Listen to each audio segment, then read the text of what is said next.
Dr. Tanya here. What's up? We're back. Guys, it's really been exciting. We've been on this series of Think and Grow Rich. You know, we're talking about how to think and grow rich. So I want to say welcome to our YouTube subscribers. If you're watching us for the first time, why don't you guys hit the bell, right? Subscribe to the channel and hit the bell so you'll know when we go live. And also, we're going to say hello to our Facebook. We decided to go live on Facebook on my personal page, and I tagged my wife Tanya. I'm connecting. So she's connecting too. So we just want to give you guys on Facebook just a little taste of what we do on YouTube as we're talking about Think and Grow Rich. Now, again, the series has been phenomenal. This is actually our daughter Morgan's book, right? So I said, Morgan, give me the book. You're not reading it? Give it to me, right? Tanya and I got two other these books upstairs, along with Tyler has his own. So we're pulling some stuff out of this book. So look, we're in chapter 3. It's under the self-confidence formula. So if you know folks who could use a little self-confidence, if you like, how do I become more confident? I'm going to tell you right now in these 5 steps. I'm going to read it over really quickly. Then we're going to expound. Give us about 10 minutes and we're done, okay? All right, let's get going. The self-confidence formula.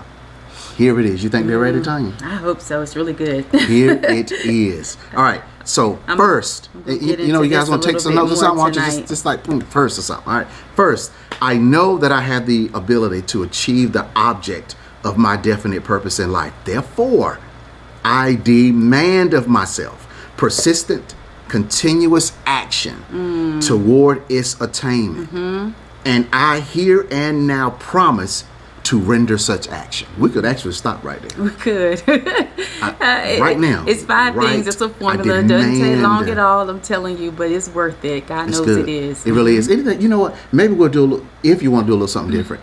I'll read a little section, then we'll talk for a minute or two. Okay, that'll be good. Okay, so what you got out of that one? So first he says, I demand of myself persistent, continuous action towards its attainment. What attainment? My desire, right? Our goals, we owe it to ourselves to be live right now talking to you because this is our desire, right? We want to flesh this thing out. Right. That's really good, and I agree. It's pretty much where there's a decision that you're going to have to make.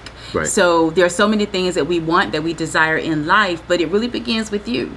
So whatever it is, that unction that God is giving and putting within you, it's now going to take you to come into an alignment and agreement with it to make it happen. So that's the first thing. So who's willing to do that? Make a demand of yourself, right?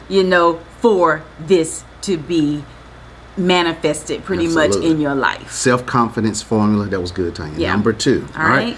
I realize the dominating thoughts of my mind will eventually reproduce themselves in outward physical action and gradually transform themselves into physical reality. Therefore, I will concentrate my thoughts for 30 minutes daily upon the task of thinking of the person I intend to become, thereby creating in my mind a clear mental picture of that person. I'm just gonna hold the book up again. I'm gonna let her go because she about to roll with it. I just look. Which side is this? Yeah, over here. I just want you to this is what we're in, Napoleon Hill, okay? And we're gonna just look at that number 2 again. So here he's saying, I realize the dominating thoughts of my mind will eventually produce themselves in an outward physical action. Okay, what's dominant? What are you thinking about? What's that thing that comes to you and it's there? And now, what does dominant mean? That's the more often, and this, Dexter, is why oftentimes, even in our coaching and different things that we do, we let everyone know that there are things that you may desire, but is it the dominant desire? Is it what you think about most? Now, again, I could desire to open up a particular business. However, my dominant thought about that is, can I really do it? Will it fail? Will anybody actually support me? So you see what could be dominant, and whatever has that domination is where the actions will flow. Come on now. He says, this is my second thing. For 30 minutes a day, I'm going to sit down. I'm going to have this to be my dominant. And because it is, my actions will line up with it. So look back at yourself. Are you finding that you're not taking the necessary action to really achieve what it is that you want? And if so, go back and look at your thoughts and how you really feel about what it is that you're desiring. That's good. Make sense? Yeah, it makes perfect sense. And you know, to add to that, on the second part of that, he says, upon the task of thinking of the person I intend to become, thereby creating in my mind a clear mental picture of that person. So if you're thinking about issues, then issues is what you're going to see. Where the mind goes, the energy flows. What you focus on expands, right? But now the second part of that is the task of thinking of the person that I intend to become. So look, you guys are watching us right now. You're watching people who have an intention of doing more things. And you guys, you're watching us, but you aren't the same people either. Right. If you're thinking about who you intend to become. That's why I can't look at you and judge you for who you are today. Right? Because there's more. I think that's simple, right? I love it. All right, number 3. All right, stick with us. So good. I know through the principle of autosuggestion, any desire that I persistently hold in my mind, will eventually seek expression through some practical means of attaining the object back of it. Therefore, I will devote 10 minutes daily to demanding of myself the development of self-confidence. I demand it for me. Tanya demands it for her. I do. You should demand it for you. Demand self-confidence, 10 minutes a day, right? So it's the principle of auto-suggestion that you persistently hold in your mind. It's going to seek. This was so good. It's going to seek the expression of some practical means of attaining. It's going to seek it. Right. Because again, it's dominant. Yeah, it's the practicing auto-suggestion. What is this? It's affirmations. Now, we heard something recently, and we agree. It's that it takes more than just repeating something over and over again. It actually requires your belief, you know? Right. So, it requires you to really, that you really believe and know that this is going to happen. What I was going to say is affirmations are crap without feeling behind. Correct. I've done it before. Yes. Oh yes. my Yes. God. That's Every something morning, to be really understood. Every morning getting up, oh, I'm this and that, da da da. You know, you're going through the whole affirmations, and it's crap. It was crap for me because I wasn't feeling it. I was just saying it. So that's a whole lesson in itself. Believing. There was no faith in it, no belief in it, just empty words. So let's get out of that. Number 4, okay? I have clearly written down a description of my definite chief aim in life, and I will never stop trying until I shall have developed sufficient confidence for its attainment.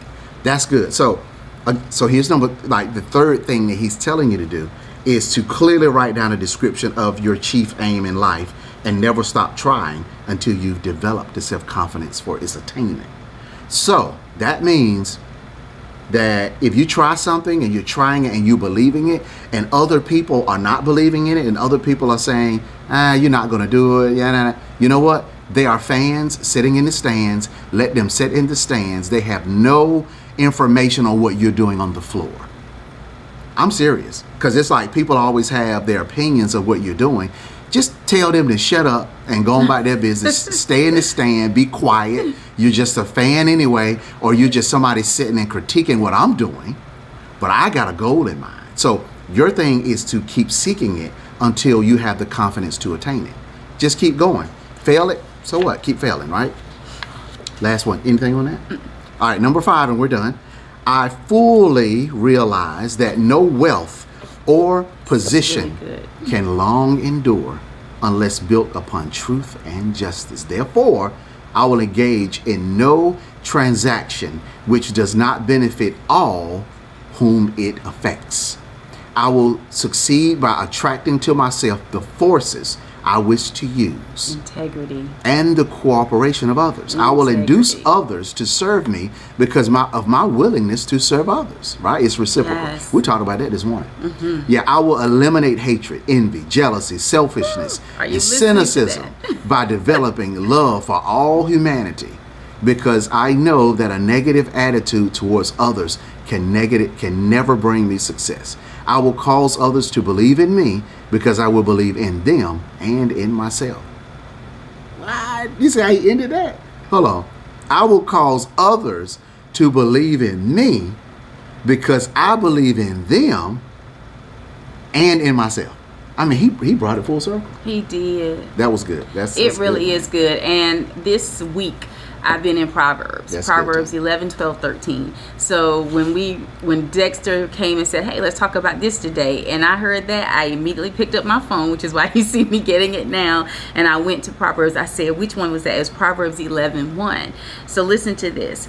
Dishonest scales are an abomination to the Lord, but a just weight is his delight. And so, you take things a little bit further, and I'm like, scales, what exactly do we mean by scales and a just weight? And then I find that it's talking about business. So scales, weight, all of this had to do with business. And I thought, wow. So here is a translation, the Message translation. Listen to this. Same scripture, 11:1 Proverbs. God hates cheating in the marketplace. He loves it when business is above board. Ooh, and I was just like, you know what? to see this here, to read that and just go back and look at it again, it's what he's actually talking about. He talked about there's no jealousies, no envy. It's like, I'm going to do my best. I believe in me, but I believe in you too. It's integrity. It's character. It is. And even throughout the word, as I've been reading, studying this week, it's a matter of those that give. It's like how you are, how you approach things, the righteousness. There is increase that happens, and God makes it very clear as to what he likes and what he will also bless. That's good too. So I'm loving it, and I pray that you loving it too. Yeah, it is so good. It's really good. So man, this is the 5 things about the self-confidence formula. So tag somebody. Suggest that somebody come watch this. As a matter of fact, you can even copy this link to this YouTube video and send it to somebody, because they need to know about this. It's just all self-confidence, but this is really solid. It's really good. And hey, man, we just kind of dropped the mic. Yeah, we do. He dropped the mic on this one. That's really right. Good. It's very good. I'm like, this right here, they're answers. Yeah. That's how I see it. I'm like, these right here are answers to what to do. And I say it a lot, but I'm like, what it is that we do is pretty simple. Like, what's tough is that we do it. Right. What's tough is getting out of our emotions way. Things come upon us to make you doubt, to make you question, which again, because that is so intense within your fiber, within your being, your actions get into alignment with that mindset, because it's what you really do believe. So that's the thing to get cleaned up right there. Do you see that?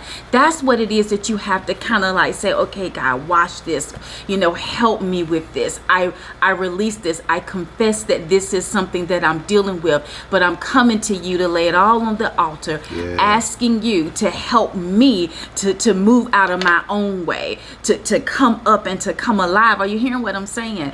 And then you take action. So what do? You do exactly, look at these 5 things. It's what you think. It's what you believe. It's getting into alignment with it. It's having integrity. It's seeing the best in other people just as you see in yourself. It's wanting the best for other people just as you do yourself. It's being able to see yourself, and you see yourself for who you are, where you want to be, what it is that you want to do. You see it and you believe it and you take action. That's right. That's what's up. That's good.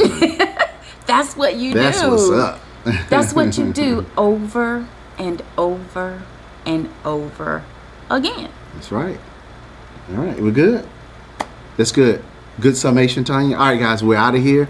Listen, let's go, man. Think and grow rich, baby. Let's keep going. All right, we're Dex and Tanya Scott. We may not know you. We're the upgraders. We may not know you, but we know what's in you. We will see you on the next broadcast.